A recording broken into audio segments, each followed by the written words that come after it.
Hi, everyone. Welcome to our Omtrips podcast, episode number 2. Today, we have very special guest, Tom Cronin, joining us today. He's a renowned meditation teacher and transformational coach from Australia, so we're really excited to have him here. And actually, just to introduce myself, I'm Karen. I'm the founder of Omtrips, the new wellness travel platform. We have the most authentic retreats around the world. So yes, welcome, Tom. Thanks for being here today. It's great to be here, Karen. Thanks for inviting me along today.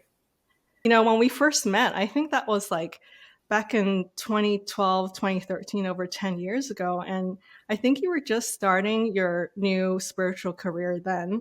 And I've kind of, I guess, watched you behind the scenes, like just, I guess, on social media, how you've grown over the years. And it's just been really amazing. Like you've really kind of blown up. I feel like you're like the godfather of meditation now. Like, it's really amazing all the things you've achieved. And I think it's not a hard, it's not, I mean, it's not an easy thing to do, like kind of transitioning from the corporate world over to this more soul-led entrepreneurship world. Like it's a really big challenge, and you've really been successful at that.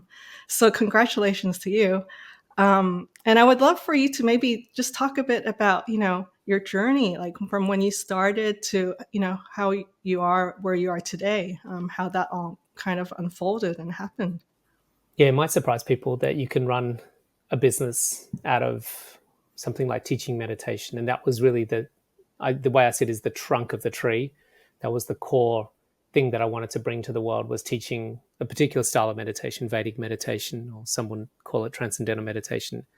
And from there, what I realized was that was a very solid part to the business, which was teaching meditation, but it wasn't enough. And what I eventually built out and what I coach other spiritual leaders on is that we need diversification in our business model. We need and can have many limbs coming off that trunk. And so the core of it was, let's get people meditating. But then from there, why don't I run retreats on the back of that and give them an opportunity to go deeper into their experience? And then organizations and companies started asking me to speak at their conferences or introduce meditation and mindfulness to their staff. And then I started looking in other things like mentoring and group coaching. And then I went to spiritual business advisory, how to help other teachers and yoga teachers, meditation teachers to set up their businesses. So it sort of started to just bloom into other areas over time as I realized that A, it's possible to have diversification in the business model, and B, that there's something, and it took a lot for me to shift through it, and it's also a lot for society to get their head around, that we can actually make a financial exchange and quantify the impact and the benefits that we're bringing to the world. And as we should, we don't have any problems paying for a subscription to Netflix. We don't have any problems buying an airline ticket to Bali. We don't have any problems, buying a plasma TV screen or new clothes from Zara. So we're always making exchanges for things that we think are going to add value to our life. And now we're just bringing things like breathwork and meditation and yoga and healing to that particular paradigm. And hopefully a lot of the world starts to realize that there's merit in that. Yeah, for sure. I guess we're kind of slowly evolving towards that. You see platforms like Gaia pop up where, they're introducing a lot of these more spiritual things, like versus, Netflix. That actually Netflix is also, I guess, has a few more shows about that as well. So hopefully the world is transitioning towards like, this is really high value, like our health and wellness and well-being. Like we really should invest more of ourselves into it and not just, I guess, just work away at our jobs and then go on a holiday when we're totally burnt out. Like it should be, something that's almost like brushing your teeth. You need to incorporate in your life every day, and not just think of it as another entity. That's really important. Post on LinkedIn yesterday, and I like to do a poll once a week just to see where the audience is at and get some level of engagement. And yesterday I talked about how things are changing in the way people take holidays, which is why you've got Omtrips, I believe, is because traditionally people would do one of two things. They would either want to sit on a deck chair and be in the sun and do nothing for like a week or two, or they'd want to do something really exciting like skiing or sightseeing in Paris and looking at the Louvre and um, getting on buses and traveling through different streets of exotic cities. And I proposed four different options for them to vote on. Which one of these four would you choose as your preferred holiday? And the first one was sitting on a deck chair lying in the sun on an island. The second one was sightseeing through cities. The third one was being on a yoga breathwork meditation retreat. And the fourth one was sitting in your tracky dacks at home watching Netflix all day. And so the last one was just a bit of fun and playfulness. But it's really interesting seeing what people have voted for. And I was really surprised. Actually, I think the highest one was the sightseeing. Then the second highest was the retreat. And the third highest was sitting on on the island. And surprisingly, two people voted for Netflix at this stage. It's still going, but I've had 40 votes so far, so we'll see where it goes by the end of the week.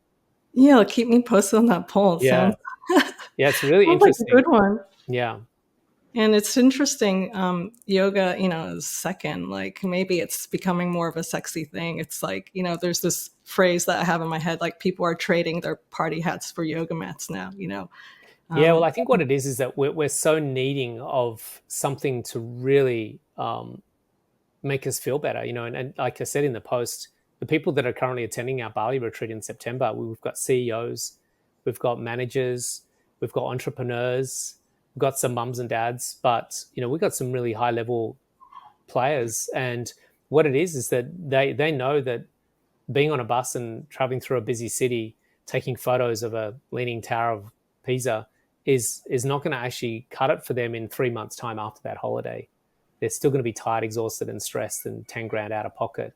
Whereas they can come on a retreat, and not only does it really deeply at a cellular level nourish them on every single level, but it actually helps them get clearer about the trajectory of their life. I mean, our retreats anyway, we play a lot with the quantum field and get them very clear on their visions and goals of what's ahead in the future version of their life that they're currently in the process of making. And people don't realize that the future life that you're going to live is determined by the current life that you're living today. The choices, the actions, the state of being that you're in will have a large impact and influence on what it is you're attracting and creating for the future version of your life. So if you want a future life that is dynamic, successful, and amazing, you want to make sure that your current life that you're living is going to be congruent with that. Because if you're living in a stressed out, worn out, fatigued state, then your future version of life is going to be a pretty good example of that. so you've held a lot of retreats in Bali. Like, how many years have you been doing them now? Been running retreats in Bali for 12 years. We did a couple of explorations, one into Maui, one into Greece, just really testing the waters in different locations. And next year, we're looking at running them also in Boulder, Colorado, and also potentially in Dubai. We're really quite keen on checking out if we can bring something to the Middle East as well. So Bali has been kind of like our spiritual home. There are two places that I tend to find I gravitate towards because the energy of those locations is Bali and Byron Bay. Both of them have, particularly north of Bali, up in Ubud, up in the mountains, a really deep healing energy about them, a very soft yin energy. So um, Greece was really nice. I really liked the island we were on. Amorgos was a beautiful location.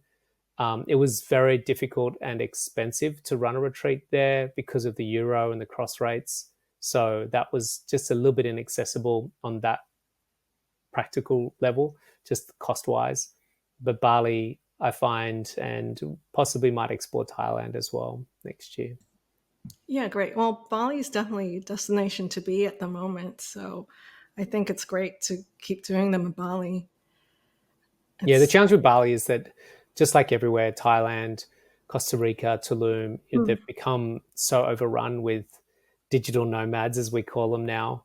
And look, it's changing so quickly. The last time I was there, and this was last year, the traffic was horrendous. Where we are in our retreat, it is a lot more peaceful being away from the hectic traffic of Ubud, but it's getting quite overrun with a lot of tourists now that it's making it less of what it was.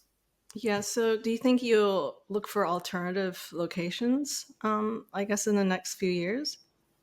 it's going to be tricky. I think now with social media and people sharing these exotic locations and the whole world knowing about them, every day I'm seeing people revealing another private beach that was the most solitude sort of beaches. We have one down in the south coast of New South Wales here that we used to go for years and years and years, and no one knew about it. It was one of the most pristine locations, and we would go there every year. And just once Instagram came and people started sharing this beach, the last time we went there, it was just a sea of traffic and backed up because it's a very small country town with this gorgeous beach, and it was just overrun with tourists, and people were basically walking onto the beach, and they would just be turning up on the beach to take photos in their clothes, not actually relaxing and enjoying the beach and being part of the beach vibe, but just coming in with their,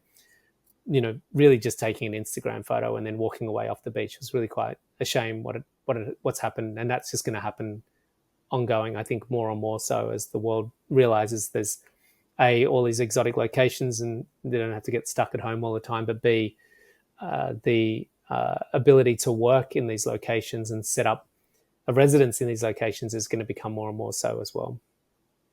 Yeah, well, that's the power of Instagram. You need it for exposing the world, where your retreat is, but then at the same time, people are going to Mm-hmm. find out and come to all those exotic locations. And Yeah, I guess it's unavoidable. it's a good way in some respects because it means that people are utilizing the beauty of this planet. They're utilizing these amazing venues. They're exploring these retreats like they've never explored before. So we don't want to complain about it. It's a good thing that people are doing more retreats and going to these beautiful locations and experiencing the richness and beauty of what the planet has to offer. Let's just hope that we all respect and preserve it so that it maintains its beauty. There's this thing called unsustainable tourism. And what that means is that tourism is about going to something that's beautiful, but it no longer becomes beautiful or is beautiful because of tourism. And so therefore people stop going and visiting it because it's become ugly. And so we've got to be careful that we do want to embed within our tourism sustainability, make sure that the beauty of that place is kept. I mean, a classic example would be base camp now. From what I'm hearing, it looks like a rubbish dump. And that's definitely not a case of sustainable tourism. Even a friend of mine asked if I'd be interested in going for a trek to base camp. I'm like, I don't know if I want to get to a camp that's just littered with rubbish everywhere. What's the point of that? Yeah, yeah. It seems like, I mean, most retreats, they are based in a nature setting because that's part of the retreat. It would be hard to offer a retreat in a city. I mean, I'm sure people do it, but most people go to a retreat partly because of the beautiful environment they're going to be in. Yeah, the whole point of retreats, most retreats, and I've run one day retreats in the city just to give people access to a de-excitation. But we're looking at using the environment, the nature, to actually be part of the process of the healing. Definitely I'm going to put them through a program that's going to be conducive to healing, the yoga, the breath work, the talks, the meditation. But the environment is also playing a part to heal them. And even when they get out of the car at our retreat venue in Bali, people say to me so many times, they've been on a plane, they've been in airports, they've been going through check-in gates and passport control and customs, and they get in traffic and they're driving up through the hectic streets of Bali. And when they get to our venue, they say, oh my goodness, like I can feel already I'm starting to de-excite and relax. And that's because the environment, the nature itself is just like cocooning them in this healing, nourishing energy. So definitely nature plays a big part in retreats. Yeah. I'm curious to know, the people that go to your retreats, do they already have experience with meditation? Some do. Some of my students that have been meditating with me, and the big part of my retreat is to offer my existing students that opportunity to really deepen their experience in their meditation and in the healing process. But some people are first timers that have never meditated. And so I really opened up to anyone and everyone. And those that haven't learned to meditate, they'll learn that on the retreat with me. So they'll learn that at the very opening start of the retreat. So they'll be able to meditate from the get go. Is it a challenge to have a group of people that are of different levels of meditation? I think you've had a lot of experience teaching people. How do you, I guess, how do you balance that? Look, it definitely is a challenge. It's less so much the meditation, it's more the knowledge that I'm providing. meditation, we just get people meditating. And I've had one retreat where we had one group of people that were quite young, in their 20 somethings. There was a bunch of girlfriends wanted to hang out. I think they thought it was going to be like, we're going to sit by the pool and drink some pina coladas and we might do a bit of yoga. But my retreats are quite a deep immersion. And at the same time, on that retreat, I had some very advanced students that wanted a lot more knowledge.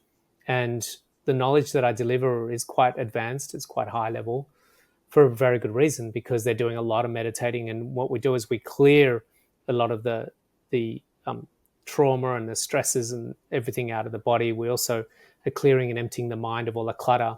But then we also want to add more value and bring higher level conversations and dialogue and wisdom into their experience. So sometimes getting that dynamic right, where you've got some people that it's just too much. It's like if you've got someone learning in year 3, the 12 times 10 is 120, and then you've got someone in quantum physics in fourth year uni. There's a degree of what knowledge they're going to be able to absorb and digest, and so it can be hard as a teacher sometimes if you've got a bit of a mismatch in the audience. Yeah, yeah. But I think you're accomplishing it and you're managing if you've done 12 retreats already. I would actually like to know how you first started in Vedic meditation. Where did you do your training? I studied with a man called Tom Knowles, and he was initially with the TM organization, Transcendental Meditation Organization. That was in the 90s. And then it kind of branched out into Vedic meditation. And I did a lot of retreats with Tom here in Australia and then over in India. And then I did my training to become a teacher under the guise of Gary Garrow and Tom Knowles. And then eventually just went out on my own as a teacher and started teaching teachers as well. So running retreats and teaching teachers and teaching meditation as well. Yeah, that's pretty incredible. I remember when I first started Omtrips, I think this was still in the ideation phase. It was back in January and February, and I reached out to even had you sign an NDA and everything. But now, it's all out in the public, so it's all good. But yeah, I just knew you would have so much to offer. You would have so much experience and knowledge in the space that, it would be, wonderful to reach out to Tom and see what he thinks of the whole Omtrips idea. So I'm really glad I reached out to you. How do you think the future of retreats is evolving? Where do you see it all going? But partly in that post I put out on LinkedIn yesterday, in that poll, was sort of planting the seed that I see retreats eventually becoming an integral part of our holiday type season.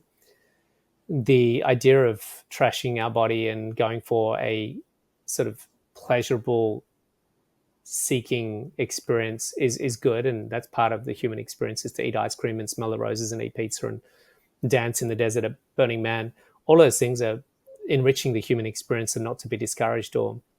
But I do think that the level of overwhelm that we're going through in life is going to look for some sort of counterbalance. And I think retreats are going to play a really important part, not just in the consumer model, but also in the business model as well. So B2B, where I think for me, what I'm looking to explore potentially in 2025 is working with organizations to put their staff into a retreat experience. And so the holidays might not just be like, hey, you've got to take, your 4 weeks in Australia. In America, I think it's 2 weeks, which is crazy. We shouldn't be working 50 weeks a year to get 2 weeks off. Like, for us in Australia, it's 4 weeks. I think we should be possibly looking to make that 5 or 6. And then what are we going to do with that time? What's the best value that we can get out of that time off from working to give us a deep, healing, nourishing experience, not only to reset our whole vessel, but to also help clear layers of stresses that have accumulated in our lifetime, your traumas that are shaping and molding you into some distortion on a daily basis. If we can clear those out. And I think retreats are going to really become a big part of the human experience and our culture in the corporate sector, possibly in the school sector. It's interesting, speaking of this, my niece went on a school camp about, I don't know, 3 months ago. And it was 3 weeks. It was a long one. And they had to give up their phones at the start of the camp. How old is he, And or how old is she? she was 16. Oh, And she said it was an absolute game changer. They loved it. They went up into the Dame Tree. So again, they were in nature. They removed their phones, so took away their stimulation. And she said that they were developing relationships with kids they never developed relationships with before. They were happier, they were healthier. They all absolutely loved it. And they combined as a community. It was really interesting. When you take that phone device away, they found this sense of unity and collaboration and connectivity and congregation. And she said it was, they were just bonded as a group of kids. It was really powerful. And I think, again, talking B2B, I think in schools is another place we're going to start seeing that retreat experience being an option. Yeah, yeah. So I went to boarding school in California, well, many years ago, called Thatcher, and they had mandatory 1 week per semester, so twice a year, mandatory camping trips. And you could choose the levels of like how advanced you wanted the hiking to be, and I could only choose the easy ones. But it was just incredible. I think like growing up or just thinking about school, that was probably the most incredible offering that the school, any school has ever offered. I feel like it was just so amazing to be in nature. And back then, you don't Mm-hmm. even think about phones, but just being in nature with, just the other people in your class and the teacher, it's like really, unique bonding experience. So yeah, I hope, coming up in the future, a lot of schools will consider doing more camping trips instead of just like once, in year 5 or something, you go on a camping trip or something. Yeah, and Um, a lot of people on that will say, well, isn't that the parent's job? But here's the thing.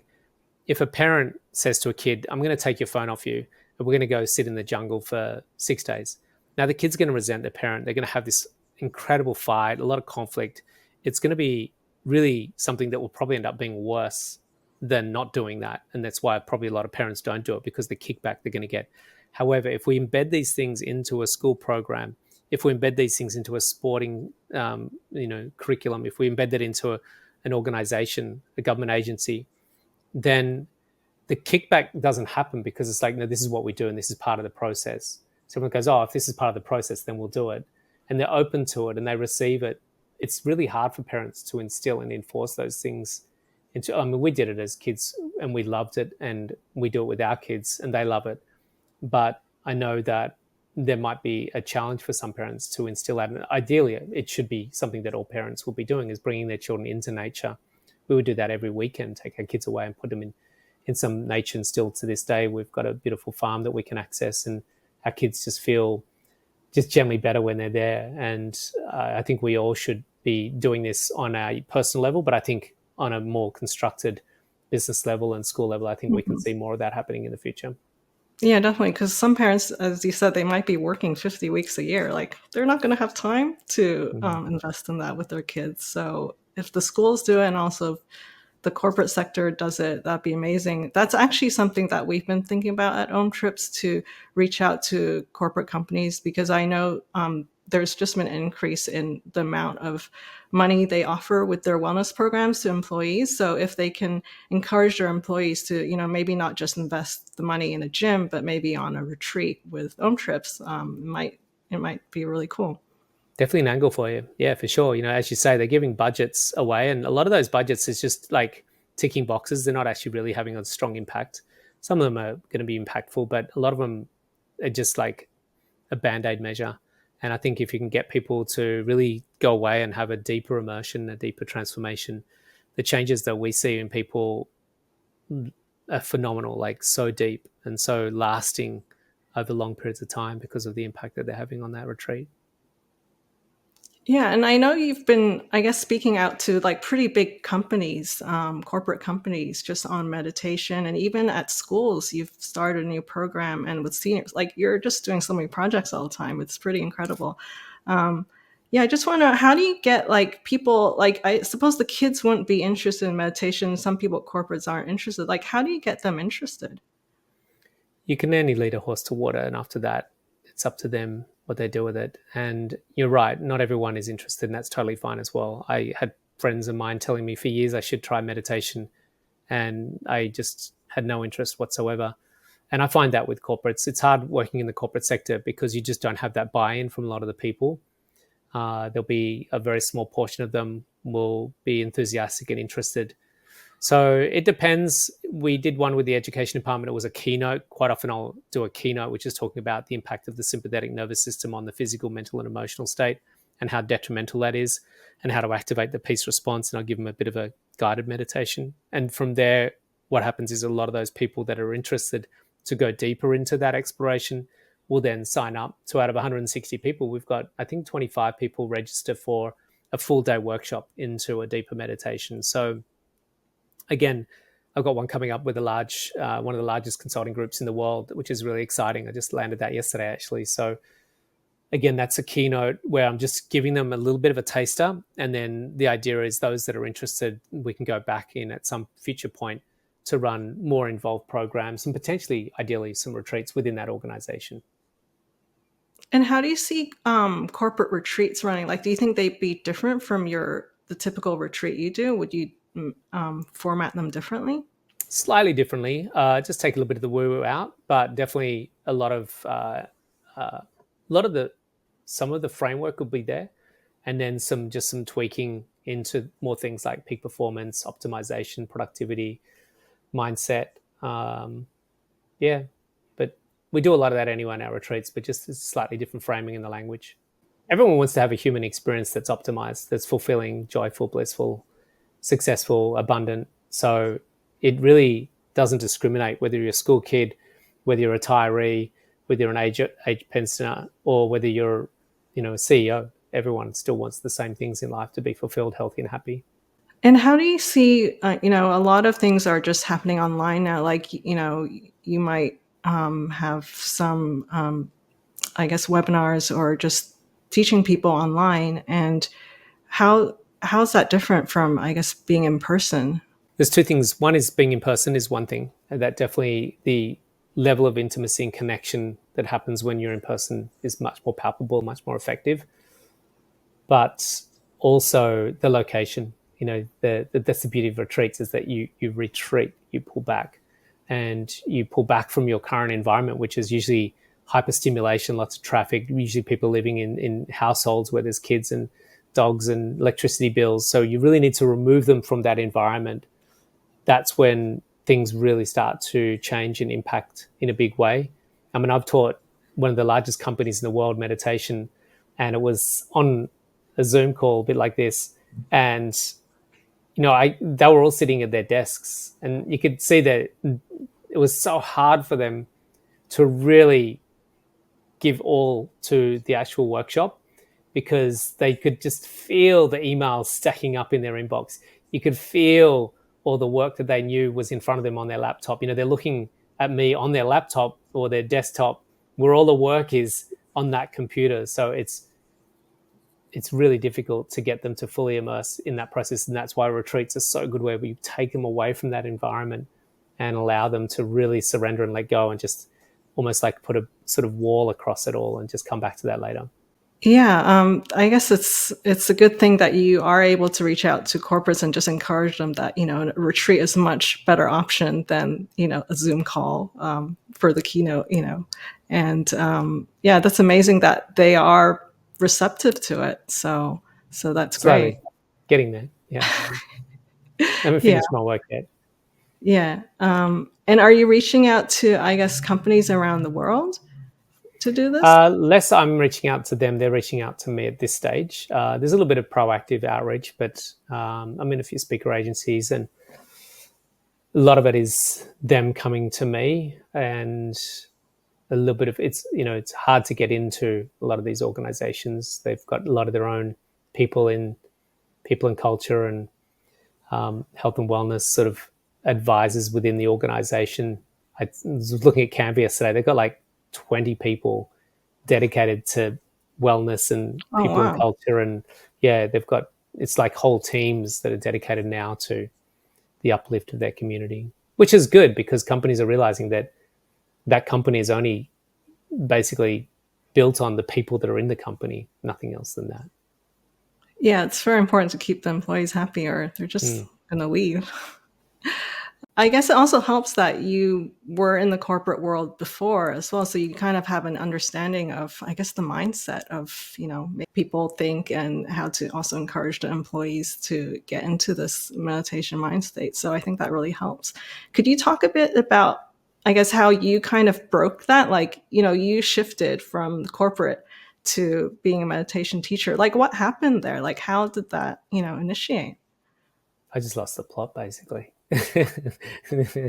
um, it was something that was arising within me over time as I was going deeper and deeper into my spiritual practice and my exploration into Eastern philosophy, that I was referring more and more people to other teachers. And I knew that there was more to the life that I was living than quoting quarter point movements on a government bond and turning over, 100 mil, 200 mil, $1 billion worth of bonds and swaps on a daily basis. So it just became a really strong calling to become a teacher and start sharing what I'd discovered. There's a process, and I work with a lot of teachers and yoga teachers, meditation teachers, healers, breath workers to help them build businesses to sustainability. And one thing that I share with them is that there's a natural sequence that we move through, 3 stages. Stage 1 is we're a seeker, and not everyone's seeking. Some people are just getting on with life and it's just normal. But some people choose that I want to go deeper. I want to find the light. I want to find a solution. And, usually when we're in a dark room, the first thing we do is go looking for the light switch. And so a lot of people start seeking from a place of darkness. They're going through a difficult time and they want to find a way out of that. So we start off as a seeker. And in the seeking, when you're fumbling around in that dark room for that light switch, eventually you're going to find it. And you turn on the switch and all of a sudden there's light. And so as a seeker, you end up becoming a finder, where you start finding truth, you start finding wisdom, you start finding more light, more love, you start finding the divine, you start finding God, whatever it is that you're looking for, you start finding it.